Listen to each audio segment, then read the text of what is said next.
My friend, some fun ideas to learn how to do tone leading is do pattern recognition. So if we were playing in the key of C major, D minor, E minor, F major, G major, A minor, we're gonna have our B diminished.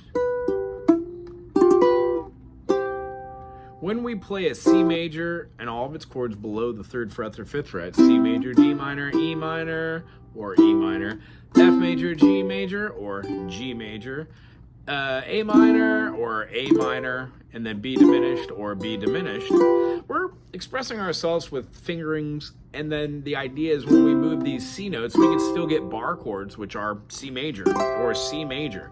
When we use the different shapes from the caged system, we're allowed to move up and down the fretboard. If this doesn't make sense, check out this channel on some of the live stuff in the playlist, or just Google fretboard knowledge. You'll come up with the possibilities on how to see inversions. So when we're going through a construct like this, maybe we can have C, B, A, G to an F major, back to C. We're using tones in the C major scale, do, re, mi, fa, sol, la, ti, do, especially the 1 and the major 7th and the major 6th and the perfect 5th. Playing the chord in the 4 goes back to 1. These examples of moving through a note are an example of tone leading.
I went in and out of 2 different keys. I went between C major and F major. I clearly threw a G minor, which was not in the key of C, and then worked up that G to resolve itself to an F, which we had already played in the key of C.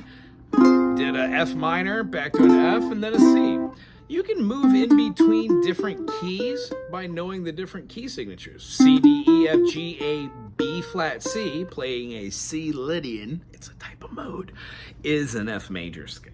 It also is a Locrian mode, a Dorian mode, a Phrygian mode. It just depends on where you start your tonal note and your pattern.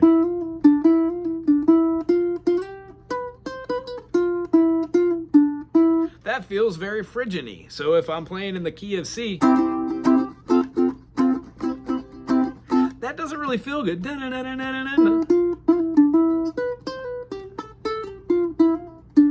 But those are the notes I would use for tone leading.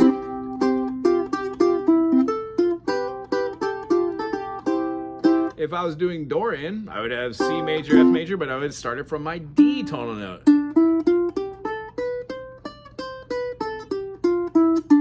And have fun with the half steps. Here, more importantly, D, E, F. It's still a half step here, and then it's still a half step in between your C sharp and your, oh no, that's the key D, sorry. C and your D, but you have it still between the B and the C.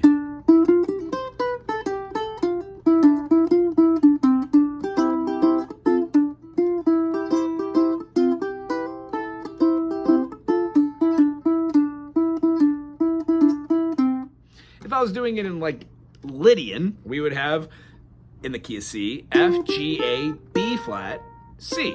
Well, that's the key of F. Well, Lydian has a sharp 4, F, G, A, B natural. So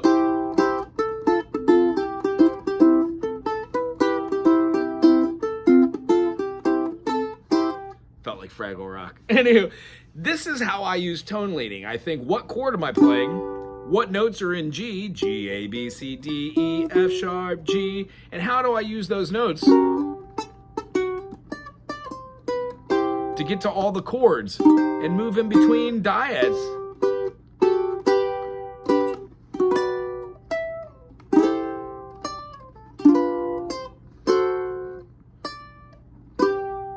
You will find yourself understanding a little bit more about this when you learn your inversions. To see your G majors pretty much everywhere, all over the fretboard. When you see G major everywhere, you start to get accustomed to 5-note pentatonic scales. You learn a scale in one position. Doesn't matter where the scale is. That's how you move it around, up and down, to play in different quadrants. And eventually, the notes that are in between your chords, like a D minor to an E minor to an F to a C. Do you believe in magic? And I hope you... Those aren't the chords, are they?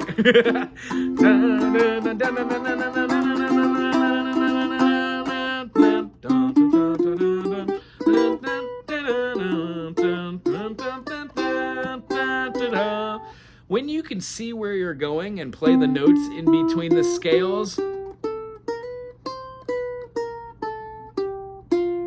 TV dinner by the pool. If you enjoyed this, please subscribe, put something cool in the comments section, and enjoy tone leading. It's a great way to just noodle, have fun, and get used to your chords. Aloha!